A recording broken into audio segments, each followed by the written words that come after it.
folks. The backbone of America is a mule and cotton.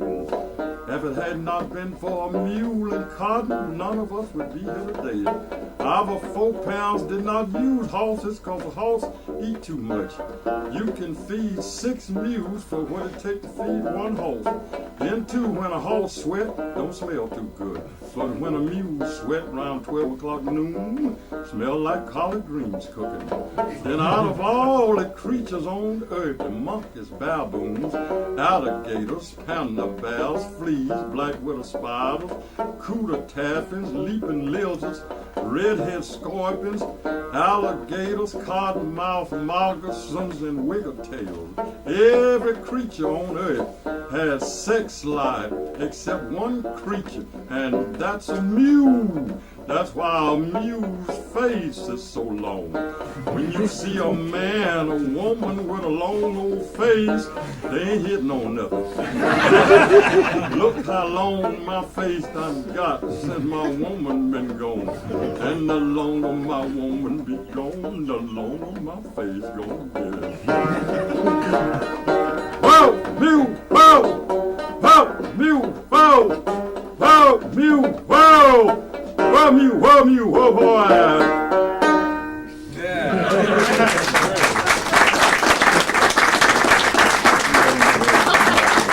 All right.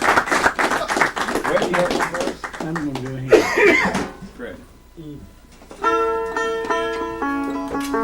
You pretty much always do a hymn when you play, don't you? Every time I see you play, there's... Thanks. Let's stand up here for mine. That mic is not for... They're not working? No, it's all just right, a it'll be all right. We can stand up right here. I think maybe you can hear my wife. We usually feature a hymn on our program wherever we play, whatever we do. If we have time to do it, we like to sing a good old gospel song of some kind. And my wife and I, we sing a lot in churches and go to a lot of places like that. This may not be the occasion for one of these songs, but I'd like to sing one for you that we kind of put together. And I'd like to say this too, that it's good to be here.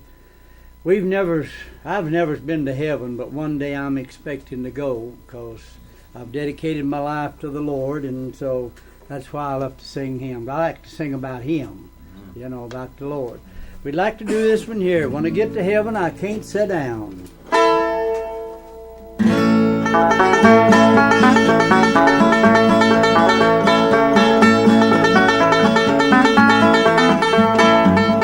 Sit down. Sit down. Why don't you sit down? I can't sit down. I just got to heaven and I gotta go around. Sit down. Sit down.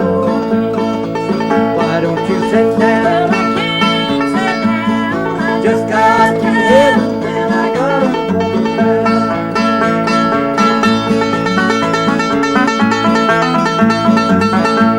I see people dressed in white.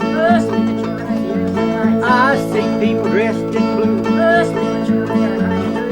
Sit down. Sit down. Why don't you sit down? I can't sit down. I just got to heaven, man. I gotta go around. Sit down. Sit down. Why don't you sit down? I can't sit down. I just got to heaven, man. I gotta go around.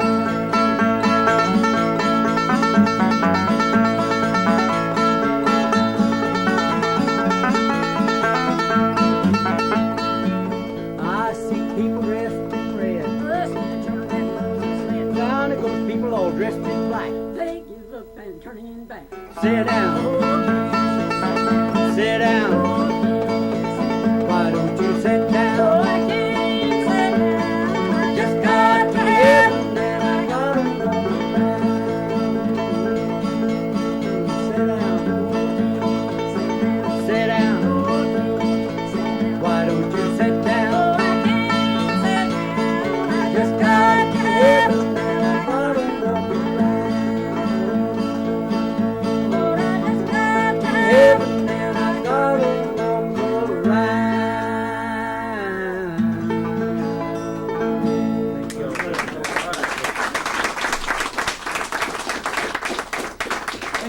Julia. That's great. Does anybody have any questions about they'd like to ask about any of us about performing solo?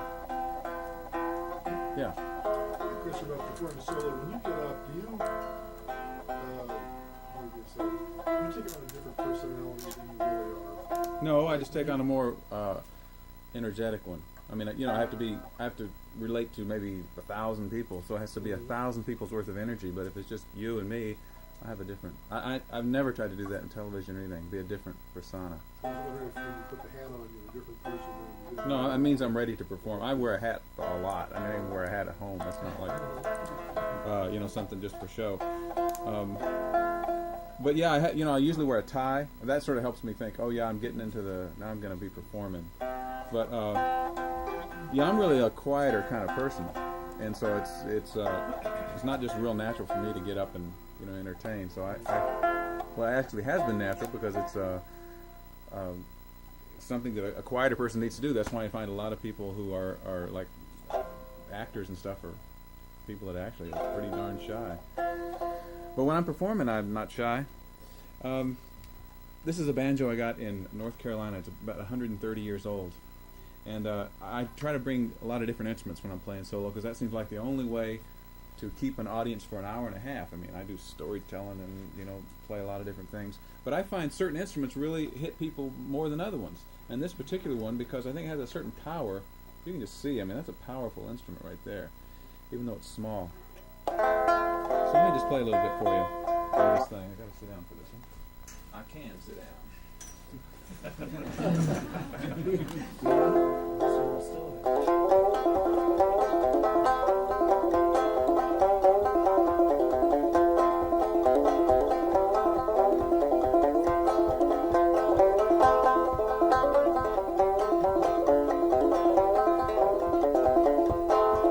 Oh, my name is Georgie Buck. I never had no luck. I've always been treated this way, boy. Always been treated this way. I said, oh me, oh Lordy mine, always been treated this way. Now cornbread and beans is all I ever seen. Ain't gonna be treated this way, boy. Ain't gonna be treated this way.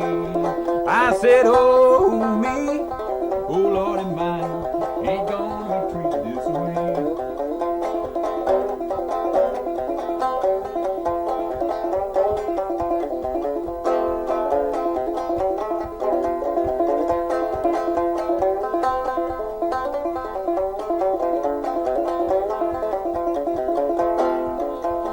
George Buck is dead, and the last words he said was, dig me a hole in the ground, boy, dig me a hole in the ground.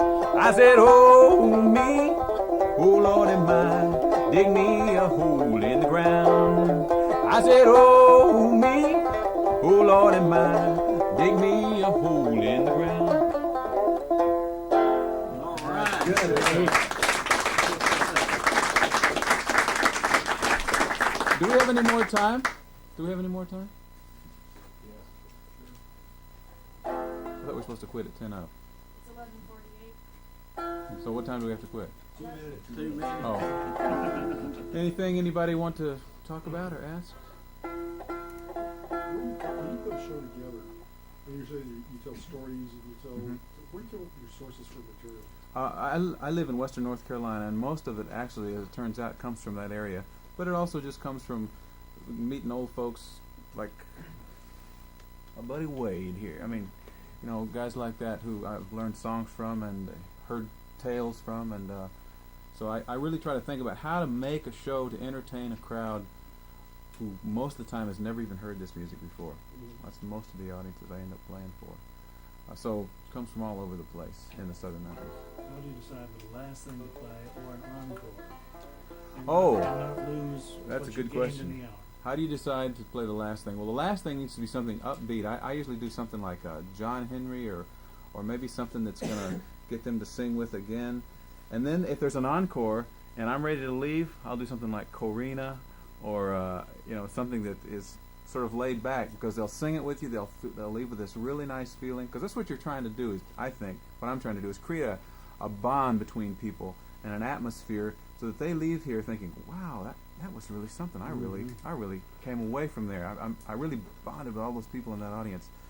So you leave them with something feeling good, but they're not going to ask for another one if it's a slow one. if you want them to ask for another one, then you play something completely different, like I play the bottle or the something really just wild like that. And then I know they're going to probably want something else. So I usually slow it down for that very last one. Anything else? I have to have a guitar for that. Can I borrow your guitar? Just way down there in A. Put it down on the second fret up there, and it'd be in standard, I think. Oh, I see what you mean. I play Corina because this is from Walt Davis, who lived next to Wayne Ergson and I. He's an old friend of ours. He's the guy that kind of wrote this song, or at least popularized it. One of them.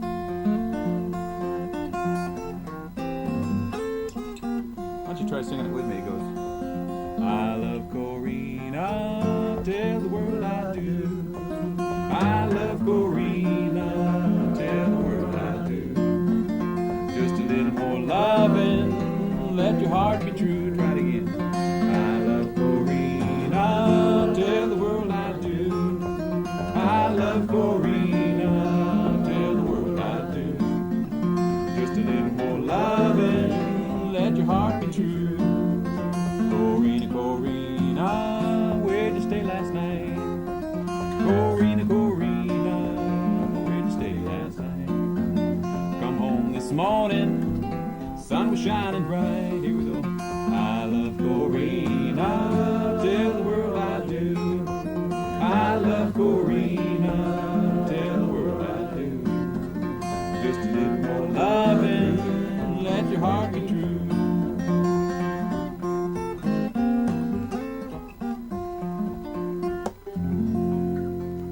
See, now you're ready to leave. Thank you.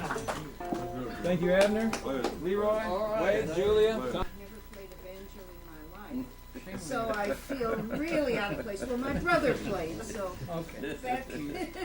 that helps. But I've been very much interested in the history of the banjo and the history of African American folk music in general. But I assure you, these gentlemen know much more about playing styles than I do, and I'm just going to let them run with it. First gentleman is Robert Jamieson, who's going to talk about Murphy Gribble's black grab three-finger pickin' style, and he has a handout if you don't already have it. There's some more handouts here. I'll take care of it. I'm not very black, so I'm a substitute for somebody that I know of. In 1946, Margot Mayo and I were recording for the Library of Congress, looking for tunings and techniques of instruments. And we wound up in White County, Tennessee, where my folks come from. And my great aunt told us there was a wonderful band we had to record, and well, we felt we kind of got a sample of everything there. We're anxious to be off to back up to Kentucky, but she insisted, and so we agreed to go ahead and play this band. And she had us go down to my cousin's store, the only electricity in town, down by the railroad tracks. And we set up our recording machine, and the proprietor of the store was kind of grumbling along racial lines, and our hair started to stand up in the back of my neck. We didn't realize till that moment, until they walked in, that the band was black. But it turned out that they were the square dance band of choice for everybody in White and Warren counties, Tennessee, in black square dances and kitchen dances, as well as for the whites. And the minute they started to play, I could see why. We just practically dropped in our tracks. It was the most different square dance music I have ever heard. You know, the usual thing in those days for a square dance band is the fiddle lays out the melody, the banjo follows the melody, and the guitar chords and does bass drums with it. They didn't do that. The fiddle would play the high part of the melody, which they call the high part, wherever the tune goes high, either A or B. And the banjo would play a crazy obligato around the thing with a very eccentric rhythm that the banjo player, Murphy Gribble, called Broke-Legged Rhythm. They had a tune called Broke-Legged Chicken. Then they'd go down to the low part, and in the low part the fiddler just sort of moaned, and the banjo would take over and play in this elaborate three-finger style, and all behind this the guitar just throbbed away in chords. The fiddler's grandfather was a music slave sent to New Orleans to study music and the violin, and he had his grandpa's violin, a beautiful French violin.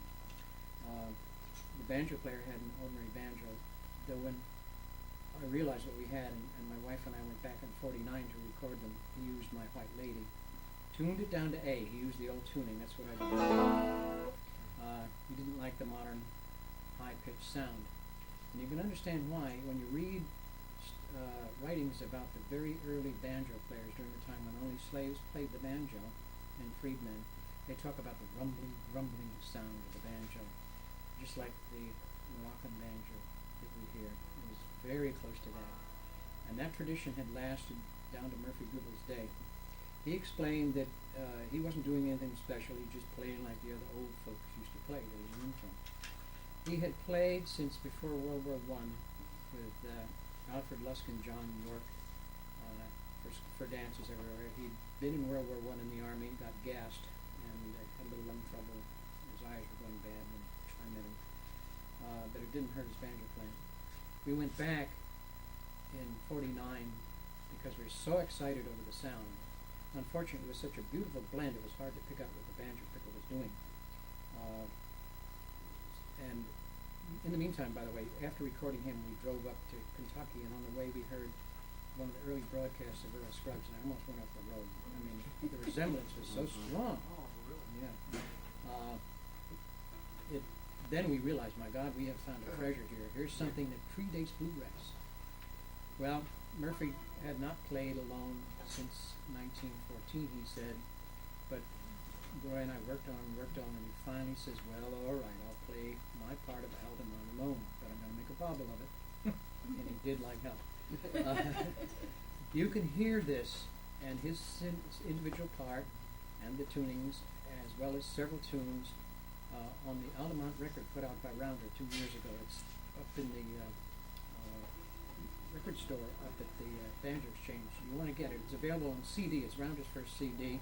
It's available on cassette and on record. The record is the nicest because it has a copy of the painting of the banjo player from 1856 on the front. The guy with his fingers crossed, just like a modern three-fingered player.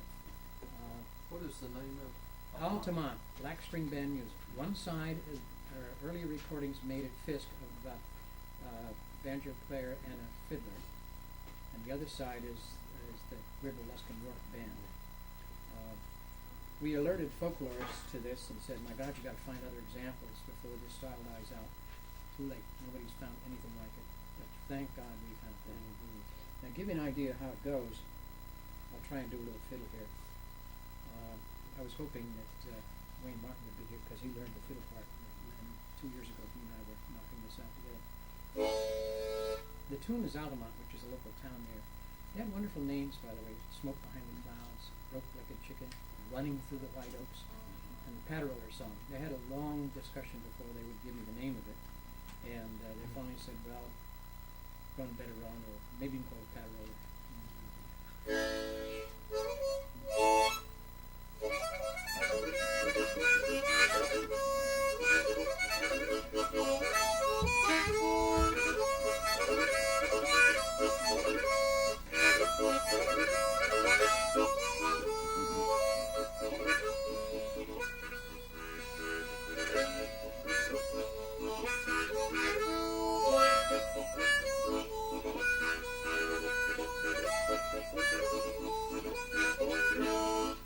Now you'll have to imagine that fiddle part, because no way, I played banjo harmonic together, but there's no way I can do the two of them because I can barely do this.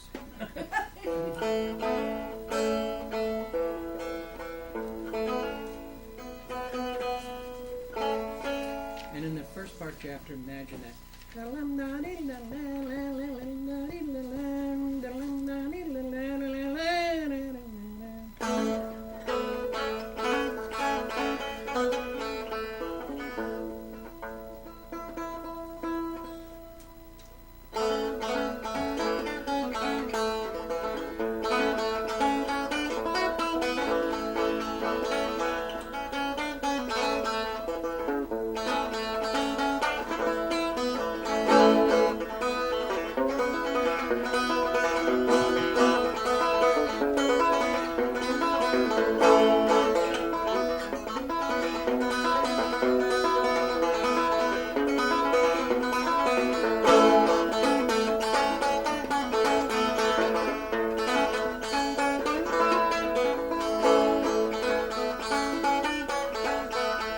Now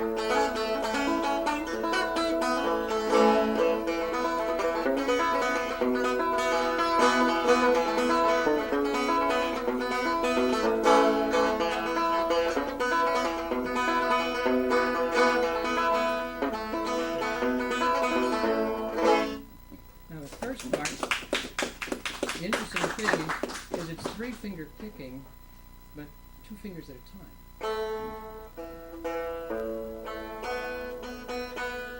This thing's still warming up like me.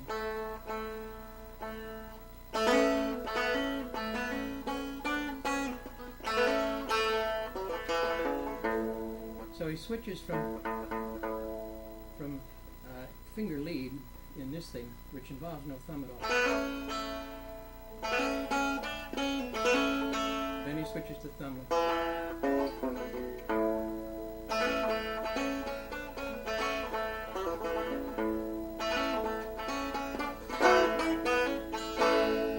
The only thing he did besides pick with the 3 fingers is a 2-finger strike. Like that. Which, by the way, my grandpa came from the same area, was a 2-finger strummer.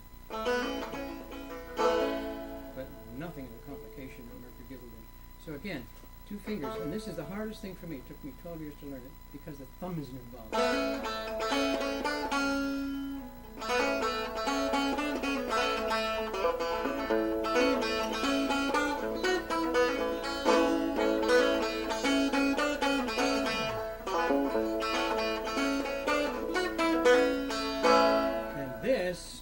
When you think about it, is really a surprise. I'd love to sit down with Earl Scruggs sometime and go through this. His basic pattern for his bluegrass style is a complex measure of 2, 3, 3, 2, 3, 3. He can say butter, butterfly, butterfly, butter, butterfly, butterfly. Murphy Gribble says butterfly, butterfly, butter.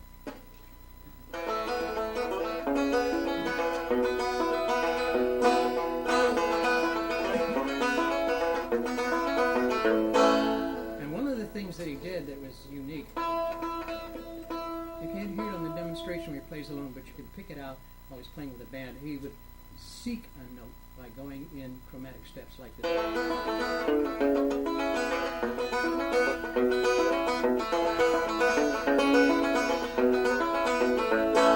It's particularly noticeable in the Patter-Roller song, where he's going by da da da da, like that sort of thing, almost a jazzy-like kind of thing. It was so sophisticated an arrangement of playing that it still hasn't caught on, but I think the Rounder record might do that. Just the very idea of changing solos from instrument to instrument, say pick the high part for one, the low part for another, and that sort of thing. And again, changing styles on the fiddle and banjo is just so unique, not only for that time and place, but for now. It was an astonishing thing.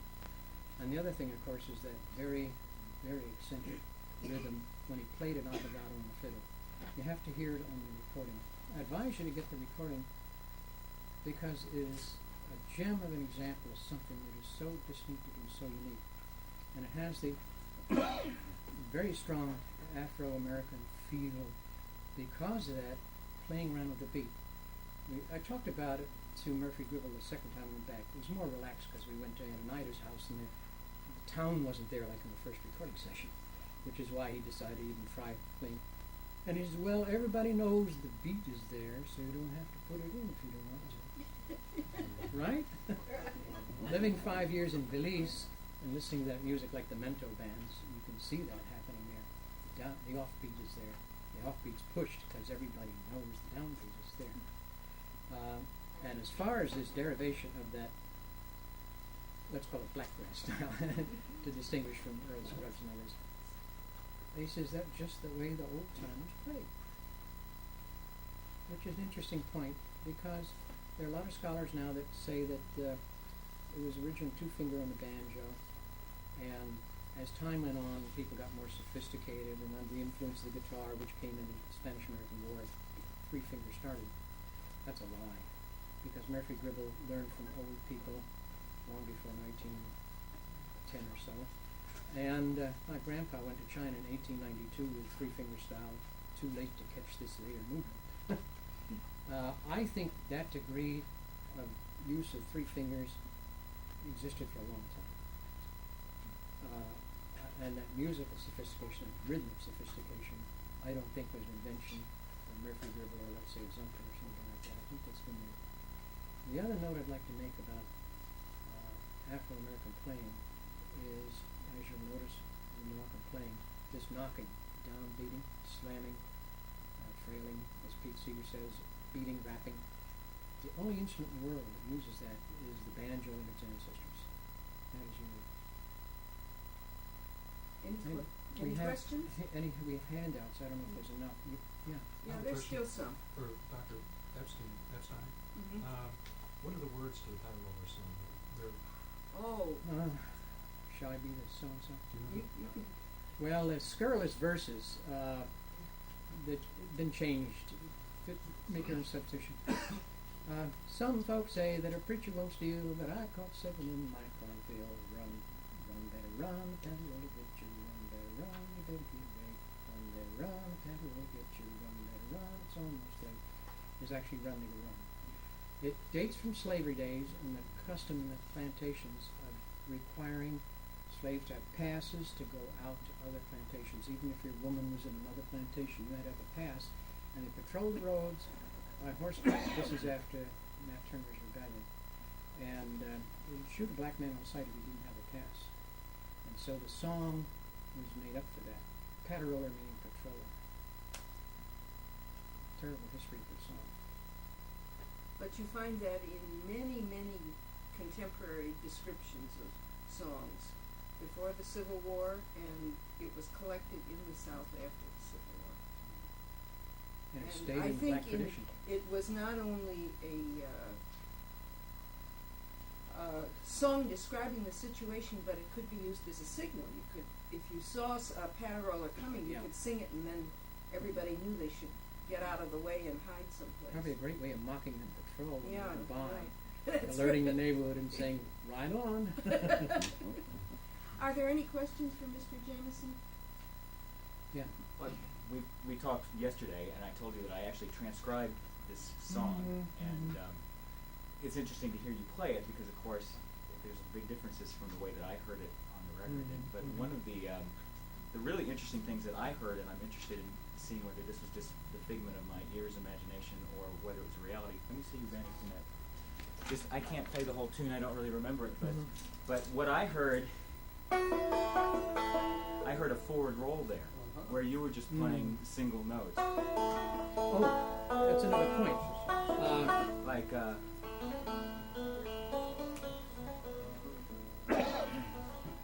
What you heard was a slow strike. something like that. In the playing with the band, he played around with it. If you notice in the tablature, I showed several variations. I didn't show that one.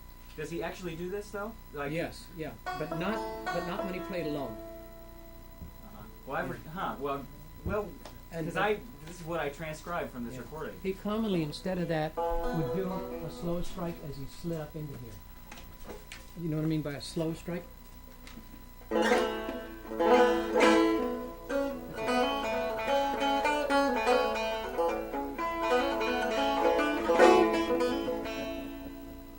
Yeah. You know? But he could sometimes do the forward roll. Yes, and sometimes. That's a link. That's a real significant link with what Scruggs did. So Well, that and of idea. course this is a forward roll.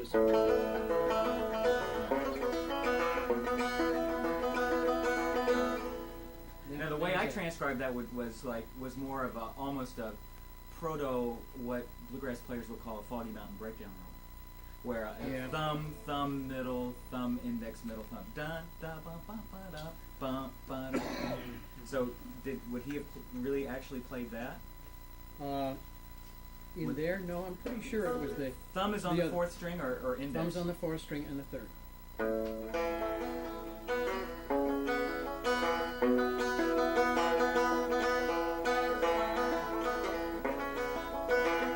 Yeah. This is something that's hard to find from the record. This Yeah. Right. you're not picking that because it comes out softly and you hear it. The trick is to play that whole band selection over and over again. You hear I doubt it was ever twice the same. He fooled with it all the time. Can I make the comment there that Yeah. the way you're using your thumb is an awful lot like guitar alternating thumb pattern. Oh, the way that's- John plays guitar. Guess where it came from? You talk to the old, as I've done, blues guitar musicians, and you talk to them and you say, well, yeah, I started with banjo and I just took it over. That rocking thumb is found on banjo before it was found on guitar. I think maybe we should go on to I Mr. think so. Jackson so he has plenty of time. Did everybody get a copy of that write-up? There's some more copies here. Somebody has all of page 2 and all of page 3 unless they're still up there. Did you get a copy, Charlie?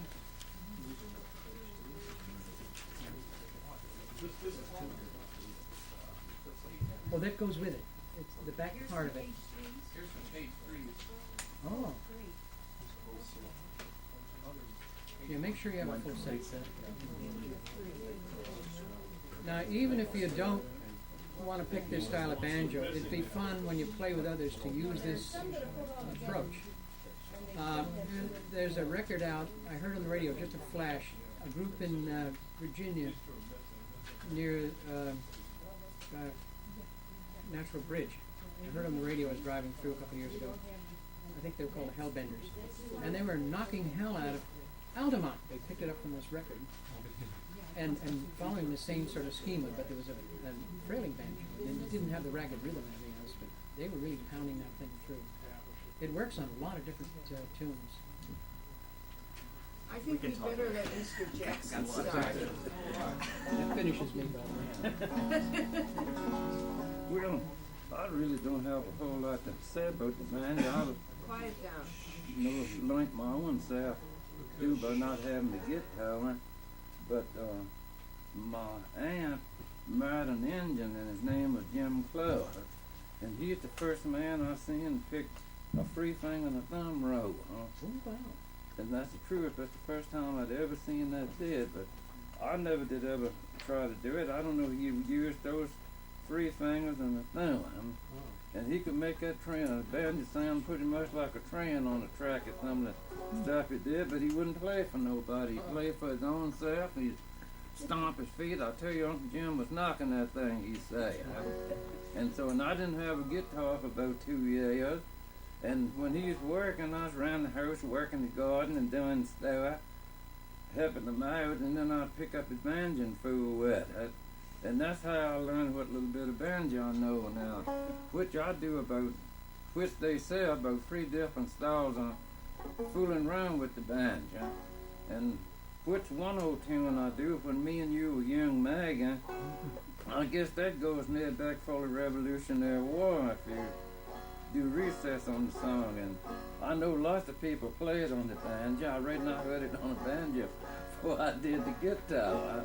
People used to play, so maybe I run through a little bit of that. Now, if y'all do have any questions you'd like to ask me, I can't explain it. Maybe this gentleman can.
see the kinship. It's got the same free rhythm. Yes.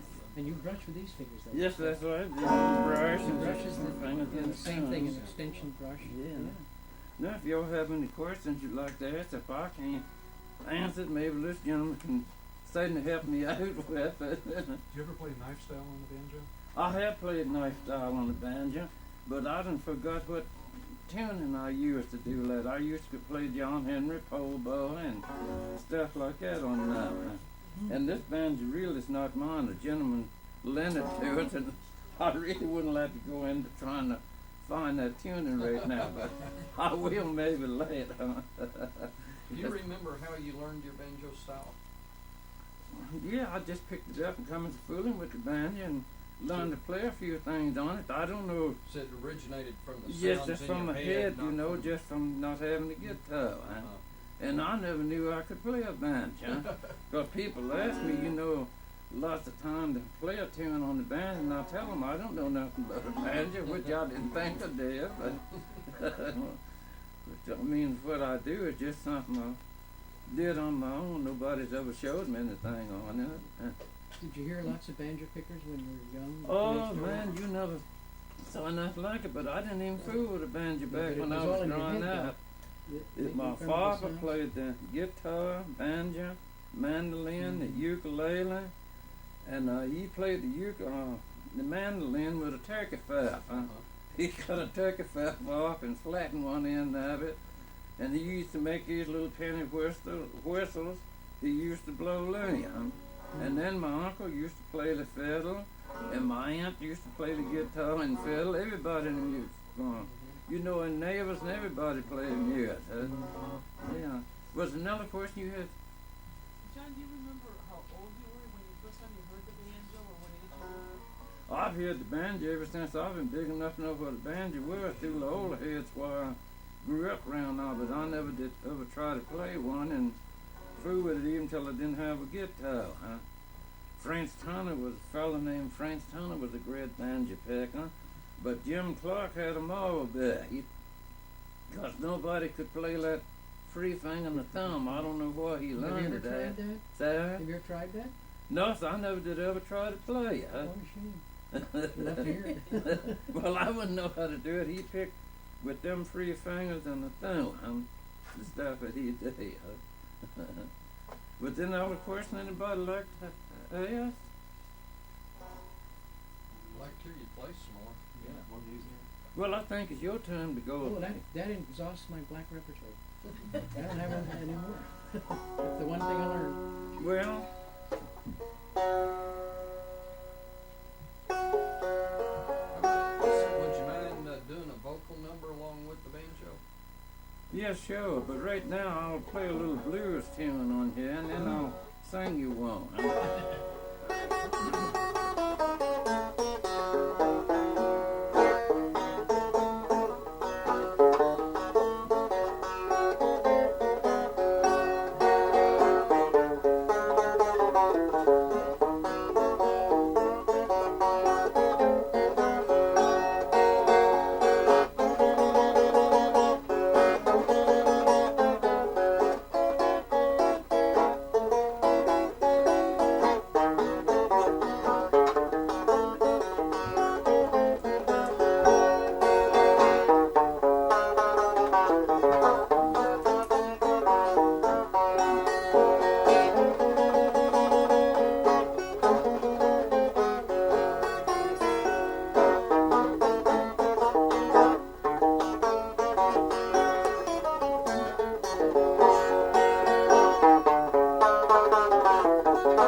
Any Suki jumps? Super jump. What is Suki jump.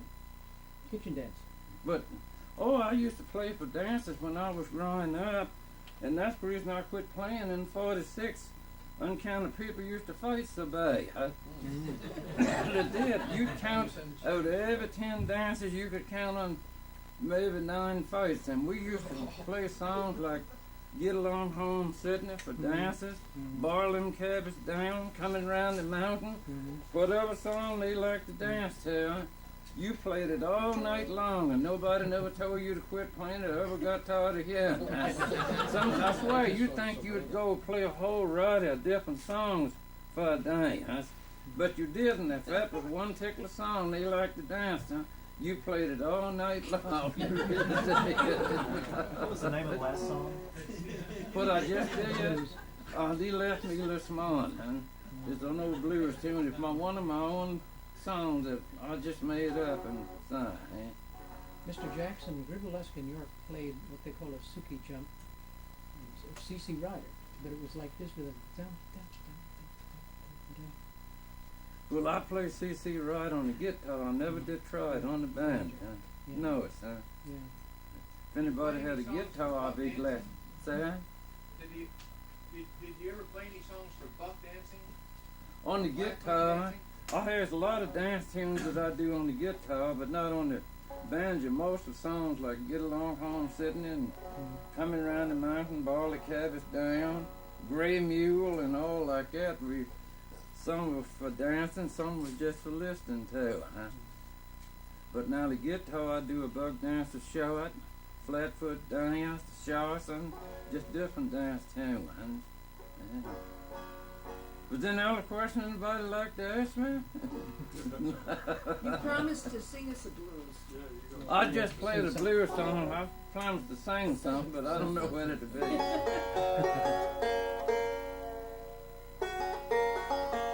always use the same tuning, Mr. Jackson? Yes, I always play it in G. I don't know much about banjo tuning, but guitar I know a lot of different tunings on the guitar, but not on the banjo. What is a good one? Get Along Home Sydney, would that be good? Yeah.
Well, you tell me when to get to it. No, it was just it's just down enough. Yeah, you that's... do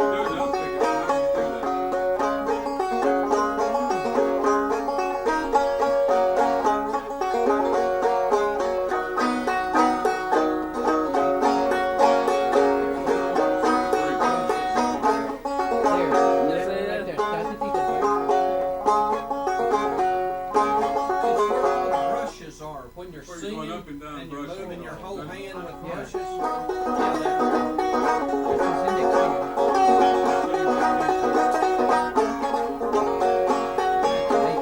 I'll slow it down, huh?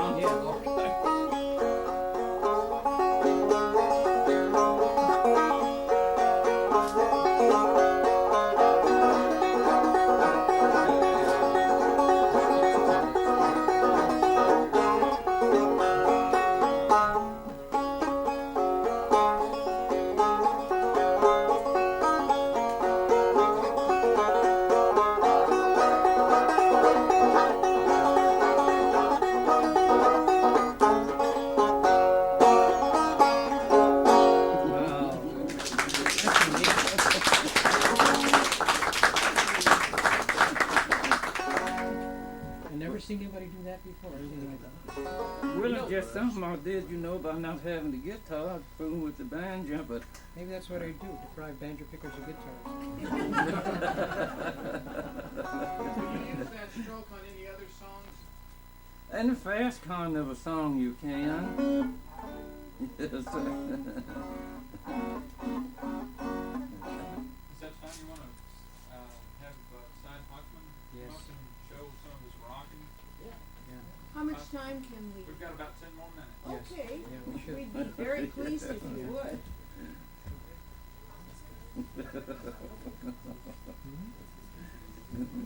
Well, you down pickers are gonna look into it. I'm gonna say, you know.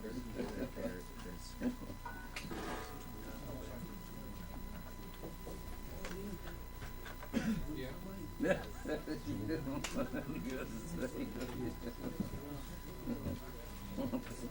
I mean, you both on the set right here. You come over here, Mr.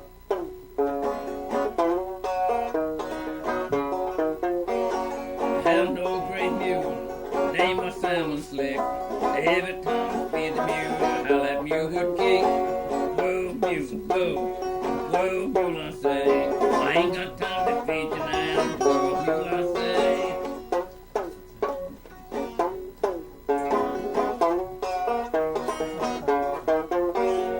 Whoa, whoa, whoa, whoa, mule, I say. I ain't got time to feed you now. Whoa, mule, I say.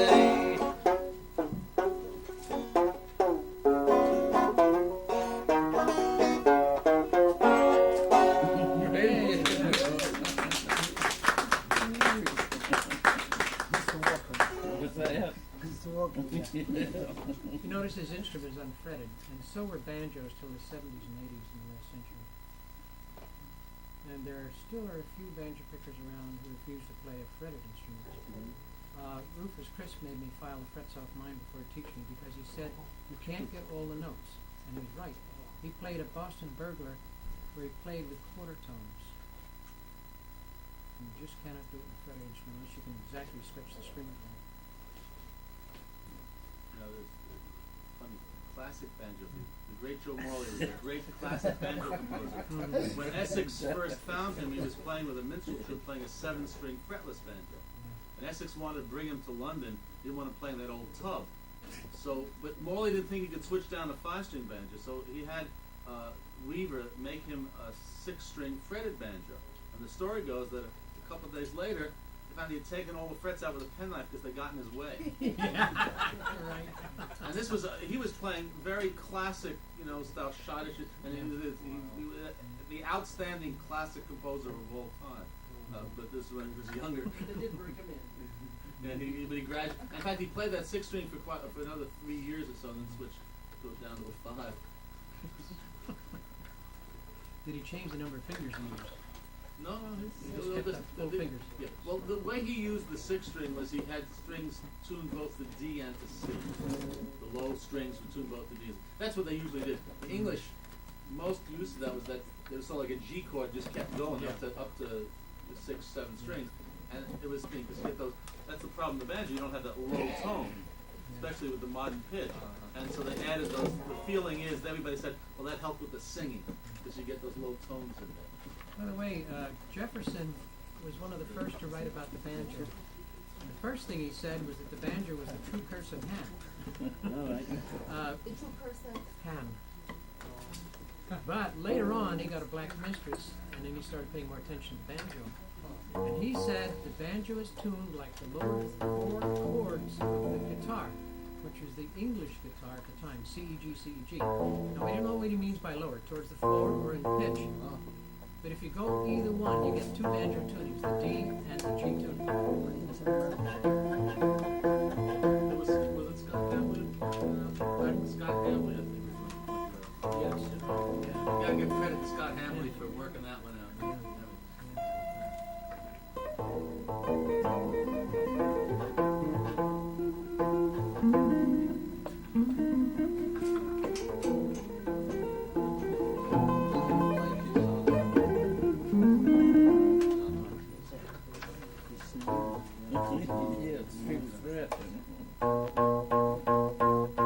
Can we ask what materials this instrument is made of? What materials is this made of? This is made with, this is The wood, skin, on the camel skin. this is a Camel camel skin. skin, and the string is antiseptic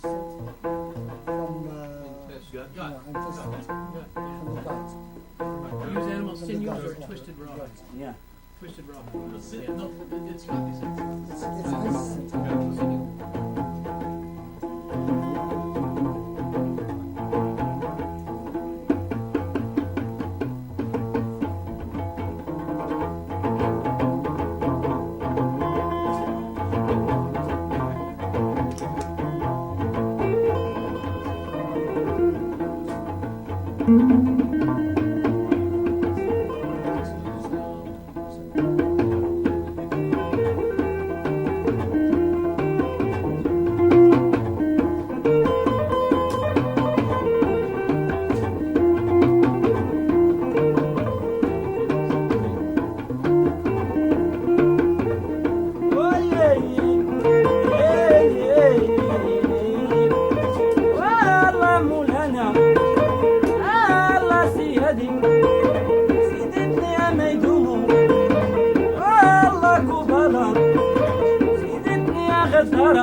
much. I'm afraid we have to vacate this room. Right, if there's one or two very brief questions, in all fairness to the next group, we've got another group waiting out here with a couple of questions. What is the name of this instrument? Sensier. And then it's something. Another question? Is this Sprayling style, as we call it, very old? Is it like Yeah. centuries Yeah. old? Yes, Yeah. yes.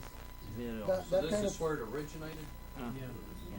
that Exactly. kind of, this kind of instruments comes from West Africa. West Africa, yeah. When It's a long slave time ago. people was in Morocco.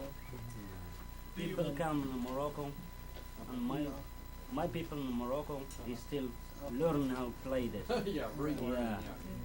Forgotten art. Yeah. Thank you very, very much. Thanks.